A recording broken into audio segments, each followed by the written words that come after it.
गर्मियों की छुट्टियां खत्म हो गई हैं और स्कूलों में बच्चे जाने लगे हैं, लेकिन प्राइवेट स्कूलों की समस्या ज्यों की त्यों बनी हुई है। ये कहना है Haryana federation of private school संस्था के अध्यक्ष कुलभूषण शर्मा का। चंडीगढ़ में प्रेस वार्ता करते हुए कुलभूषण शर्मा ने सरकार के कुछ फैसलों का धन्यवाद किया, लेकिन सरकारी अधिकारियों पर गंभीर आरोप लगाए।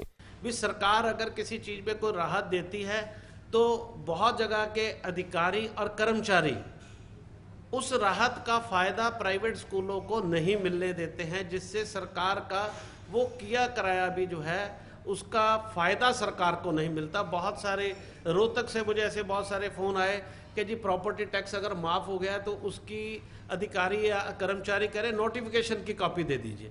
बताइए, जब गवर्नमेंट ने नोटिफाई कर दिया, माफ कर दिया, तो क्या उस विभाग के पास पत्र नहीं है?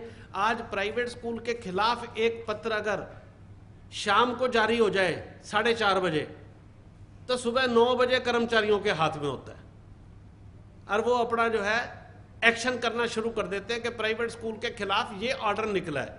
और जब फेवर में कोई ऑर्डर निकला कि प्रॉपर्टी टैक्स माफ हुआ, तो उसको निकले हुए 6 महीने हो चुके हैं और अभी तक वो कह रहे हैं जी हमें नोटिफिकेशन की कॉपी दे दीजिए अगर ऐसा हुआ है, या कोई पत्र दे दीजिए। बताइए, तो इस तरह से अगर सरकार के कर्मचारी ऐसे करेंगे तो मेरा आपके माध्यम से भी ये मैं आवाज़ पहुंचाना चाहता हूं सरकार तक कि ऐसे कर्मचारियों को आड़े हाथों ले कि आपकी दी राहत का भी फायदा वो जन जन तक नहीं पहुंचने देना चाहते और उसको जो है लोगों को कंफ्यूज कर रहे हैं।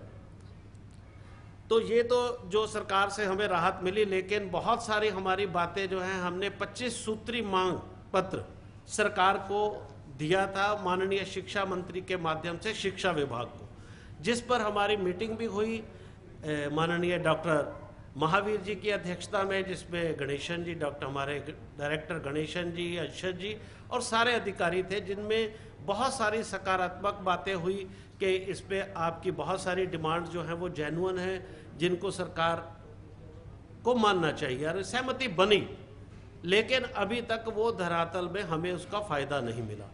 ऐसी बहुत सारी बातें थी। तो हम आपके माध्यम से सरकार को ये कहना चाहते हैं कि भी संवादहीनता एक तो ख़त्म नहीं होनी चाहिए। पीछे मेरी मुख्यमंत्री जी से बजट से पूर्व एक चर्चा में भी जो है इंटरेक्शन हुआ आपस में, तो वहाँ पर भी हमने बात की। जब मैंने बातें रखी तो माननीय मुख्यमंत्री जी ने कहा कि जल्द विभाग के साथ आपकी एक मीटिंग कराई जाएगी और आपकी समस्याओं का समाधान किया जाएगा। लेकिन आज तक वो मीटिंग नहीं हुई, जबकि उस मीटिंग में अधिकारी भी बैठे थे जब मुख्यमंत्री जी ये बात कह रहे थे। तो मेरी एक ये मांग है इस पत्रकार वार्ता के माध्यम से और आपके माध्यम से भी कि मुख्यमंत्री जी अधिकारियों के साथ हमारी मीटिंग कराएं और मीटिंग कराकर अगर उसमें हल नहीं लिखता तो खुद भी मीटिंग हमें दे। 7 वर्ष हो गए मुख्यमंत्री जी के द्वारा कोई सही मीटिंग हमें नहीं मिल पाई जिससे प्राइवेट स्कूलों की समस्याओं का समाधान हो सके। और प्राइवेट स्कूल अगर समस्या में घिरे रहते हैं तो 50% से ज़्यादा बच्चे आज भी प्राइवेट स्कूल में पढ़ते हैं। पीछे मिनिस्ट्री ऑफ गवर्नमेंट की रिपोर्ट थी कि 66% बच्चे प्राइवेट स्कूलों में पढ़ते हैं। और अगर वही सेक्टर परेशान रहेगा, उस सेक्टर की समस्याओं का समाधान नहीं होगा, तो उसका असर किस पे जाता है? क्वालिटी एजुकेशन पे, गुणवत्ता, शिक्षा की गुणवत्ता पे उस पर असर पड़ता है। और उसका भुक्तभोगी कौन बनता है? स्कूलों में पढ़ने वाले बच्चे, उन पे उनका असर जाता है। अगर आप लर्निंग आउटकम अच्छा करना चाहते हैं, क्वालिटी एजुकेशन को अच्छा करना चाहते हैं, तो स्कूलों का एनवायरनमेंट सही करना होगा और जो स्कूल्स की प्रॉब्लम है, शिक्षक की, प्रिंसिपल्स की, स्कूल मैनेजमेंट की, उन सबको दूर करना होगा। इस दौरान उन्होंने कहा कि देश कोविड फैलने की अफवाह एक बार फिर फैल रही है, जिसके चलते बच्चों की संख्या अभी स्कूलों में कम है। कोरोना काल में प्राइवेट स्कूलों को काफी नुकसान हुआ है, लेकिन उसकी भरपाई नहीं हुई। उन्होंने 34A खत्म करने के मामले में भी सरकार पर तंज कसा। बदहाली से स्कूल 40% फीस की वजह से 80% बजट स्कूल और ग्रामीण स्कूल जो है गुजरे। अब स्कूल थोड़ा पटरी पे आया तो अभी भी एनरोलमेंट प्रभावित है। स्कूलों में जो बच्चे हैं, क्योंकि बीच बीच में अब स्कूल 1 जुलाई से दोबारा आज से खुले हैं, लेकिन ये अफवाहें बीच में आती रही कि दोबारा कोविड फैल रहा है, जिसकी वजह से अभी भी एनरोलमेंट स्कूल्स में प्रॉपर नहीं हुई है। उतने जो बच्चे कोविड से पहले थे उतने स्कूलों में एनरोल नहीं हुए हैं। वो कहाँ हैं ये अभी तक किसी को नहीं पता। इससे स्कूलों का आर्थिक ढांचा चरमराया हुआ है। हमारा मुख्य जो एक मांग और है कि स्कूल के साथ जो बस जुड़ी हुई है, बस एक बहुत बड़ा मुद्दा है स्कूलों के साथ। 20 से 25 लाख की एक बस आती है। एनसीआर में बस की लाइफ 10 साल की है और एनसीआर के बाहर 15 साल की है। कोविड के दौरान 2 साल बसें खड़ी रही, चली नहीं, लेकिन उनकी आयु खत्म हो गई। जो एनसीआर में थे 8 साल की बस थी, 2 साल कोविड की वजह से 10 साल की हो गई। जो उससे बाहर थे 13 साल की थी, वो 15 साल की होगी। तो वो कंडम हो चुकी हैं, कबाड़ हो चुकी हैं रूल्स के हिसाब से।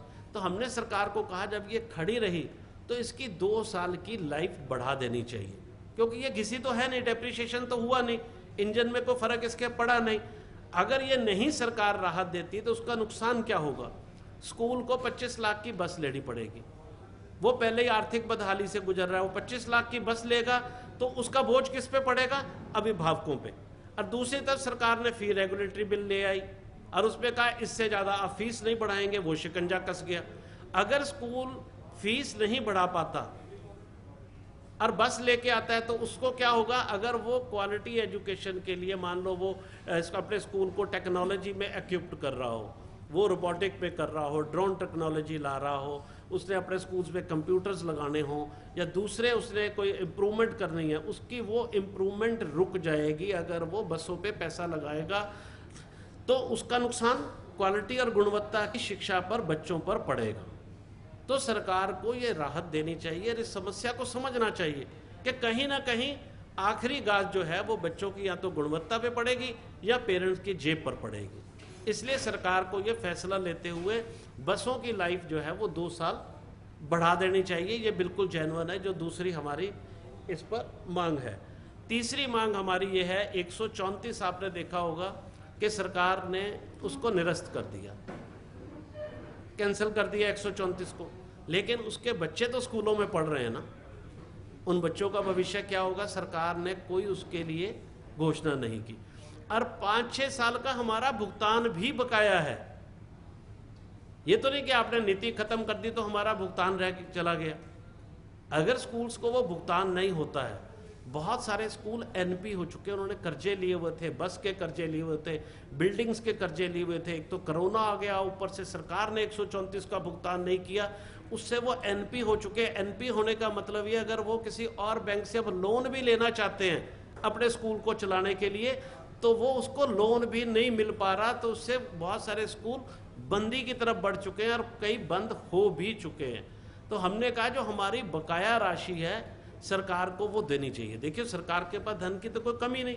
अभी सरकार ने बहुत अच्छी योजना चलाई, 600 करोड़ रुपए के टैबलेट बांटे, बहुत अच्छी बात है कि टेक्नोलॉजी के साथ बच्चों को जोड़ना चाहिए। जो मैंने कहा उनको नई टेक्नोलॉजी की 21st सेंचुरी की एजुकेशन मिलनी चाहिए, लेकिन वो किसको मिलनी चाहिए? सभी बच्चों को मिलनी चाहिए, सभी का हक है। आपने सरकारी स्कूल को बच्चों को दिया, हम स्वागत करते हैं आपके इस कदम का, लेकिन जो बच्चे हमारे पास बजट स्कूल में पढ़ रहे हैं उनको टेक्नोलॉजी की एजुकेशन कैसे मिलेगी? जब स्कूल साधन संपन्न होगा। उसके संसाधन आपने सीमित कर दिए, उसके जो पैसे हैं वो आप पे नहीं कर रहे। 1000 करोड़ के करीब हमारा अमाउंट बनता है, ये कोई छोटा अमाउंट नहीं है। स्कूल संचालक बेचारे डर के मारे नहीं बोलते, इसलिए एसोसिएशंस को सामने आना पड़ता है। Haryana federation of private school संस्थान के सेक्रेटरी वरुण ने बताया कि प्राइवेट स्कूलों को परिवार पहचान पत्र से भी काफी नुकसान होने की बात कही है। IMS पोर्टल पर बच्चों के दाखिले नहीं हो पा रहे। सभी हरियाणा सरकार के अंडर स्कूल हैं, प्राइवेट हो या सरकारी हो, उन सभी को अपना डाटा बच्चों का MIS पोर्टल के ऊपर अपलोड करना होता है। मैनेजमेंट इंफॉर्मेशन जो सिस्टम उन्होंने बनाया हुआ है।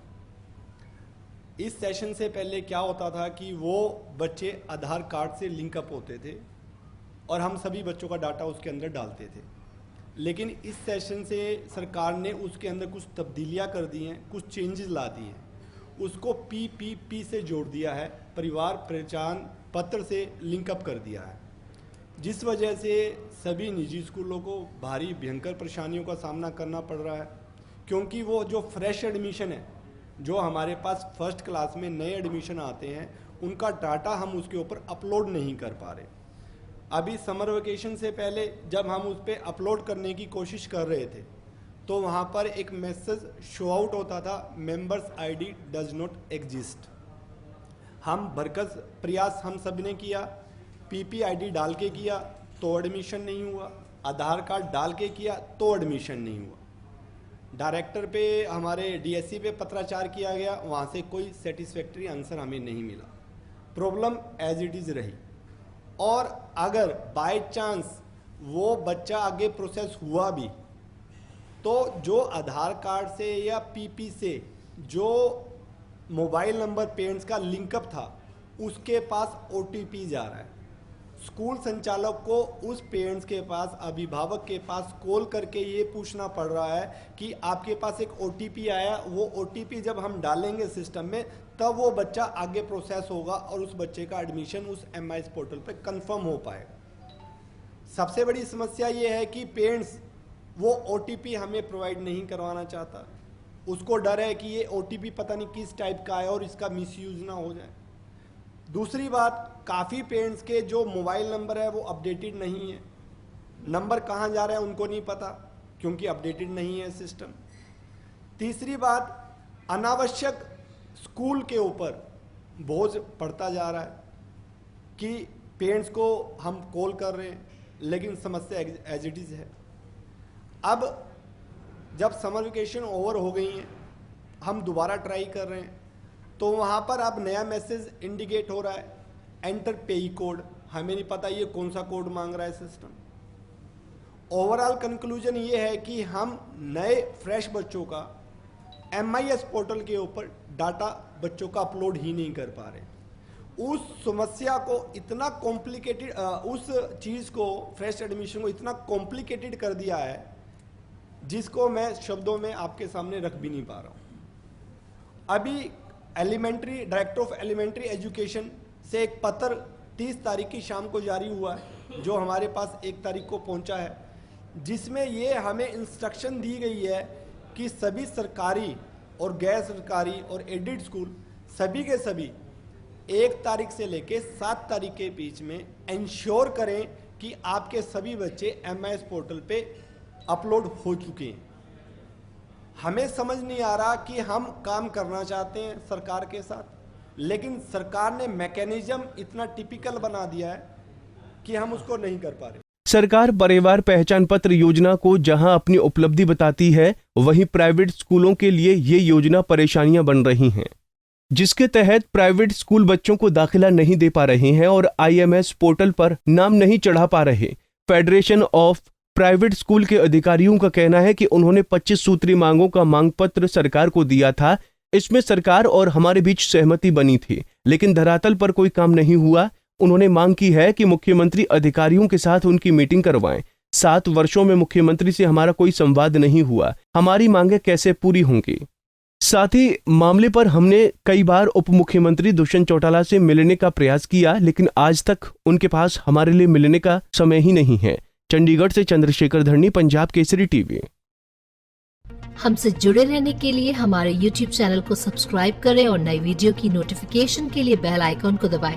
अगर आप ये वीडियो Facebook पर देख रहे हैं तो लाइक जरूर करें और ज्यादा से ज्यादा शेयर करें। धन्यवाद। हमसे जुड़े रहने के लिए हमारे YouTube चैनल को सब्सक्राइब करें और नई वीडियो की नोटिफिकेशन के लिए बेल आइकॉन को दबाएं। अगर आप ये वीडियो Facebook पर देख रहे हैं तो लाइक जरूर करें और ज्यादा से ज्यादा शेयर करें। धन्यवाद।